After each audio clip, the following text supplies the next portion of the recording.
வணக்கம். மனித உயிர்கள் பிரியும் ரகசியம். 1. பழி பாவம் செய்தவர்களுக்கு மலத்துடன் மலவாசல் வழியாக உயிர் பிரியும். 2. பழி பாவத்தில் பங்கேற்றவர்கள் சில பாவத்தை மட்டும் செய்தவர்கள், இவங்களுக்கு சிறுநீர் வழியாக உயிர் பிரியும். 3.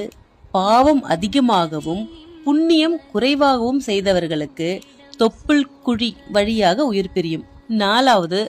பாவமும் புண்ணியமும் சமமா செய்தவங்களுக்கு வாய் வழியா உயிர் பிரியும். 5. பாவம் மட்டுமே செய்தவங்களுக்கு இடது வலது மூக்கு துவாரங்கள் வழியா உயிர் பிரியும்.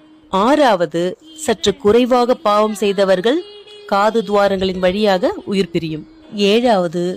மிகவும் புண்ணியம் செய்தவர்களுக்கு கண்கள் வழியாக உயிர் பிரியும். 8. சிவயோக நெறியில் இருக்கும் உயிர்கள் கபாலம் வழியாக உயிர் பிரியும்.